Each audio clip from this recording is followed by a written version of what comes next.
Today I'm going to show you how to make a center pull ball of yarn.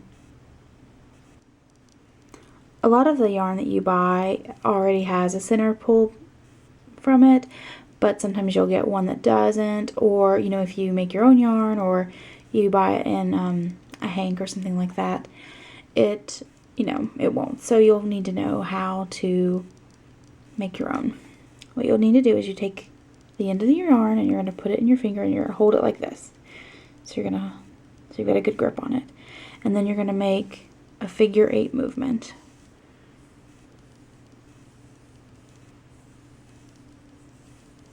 Around your fingers.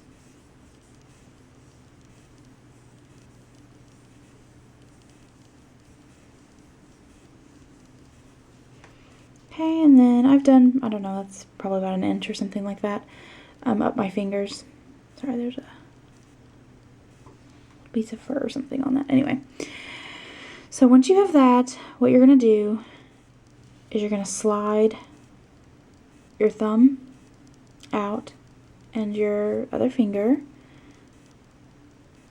but you need to remember to keep, actually it's better if you turn it to where the end is on the other side.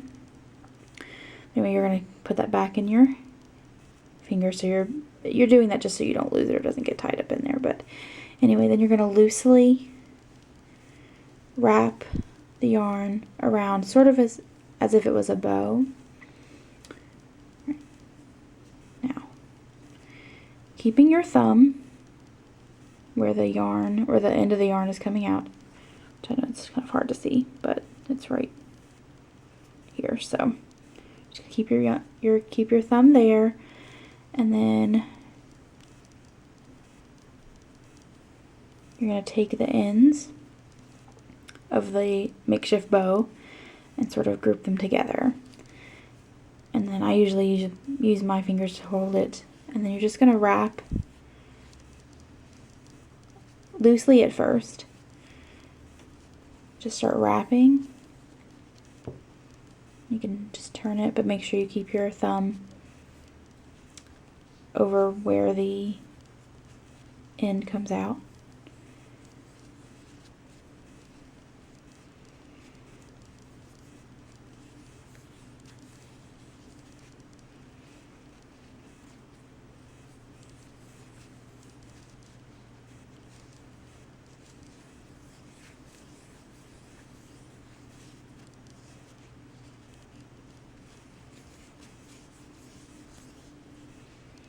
Alright, and you'll see it'll just start to take on, it'll just start to take on a ball shape as you keep going. Making sure to keep your thumb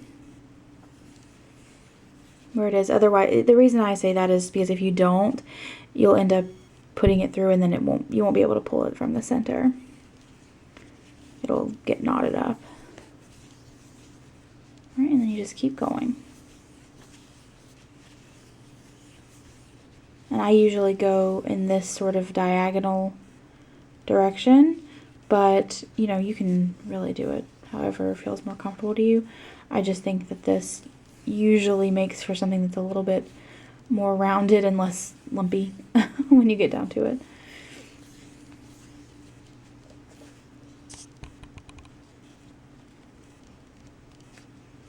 Now if you have a ball winder,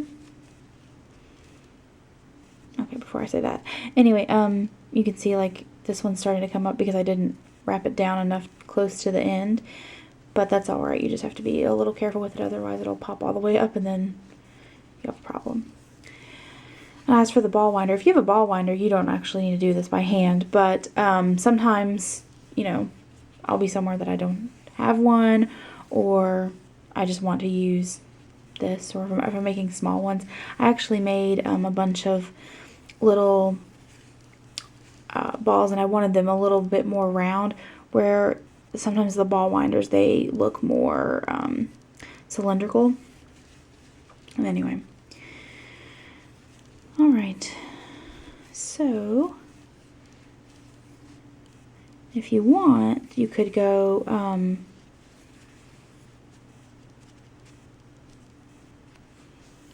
And if you want, you could go around, you know, sort of this way instead of diagonally, but it doesn't really matter. Alright, so I'm going to stop there so I can show you what you'll end up with. You can keep going as long as you have yarn. It's fine. Alright, so once you do that, you'll have it all ready to go, and then when you go to use your yarn, you'll just slowly start pulling. Now sometimes, depending on how tightly you wrapped that initial figure 8 and then the bow, the middle of the bow, you'll end up pulling out almost that entire thing. But since I did it loosely, it shouldn't be a problem. Alright, and then you just keep going.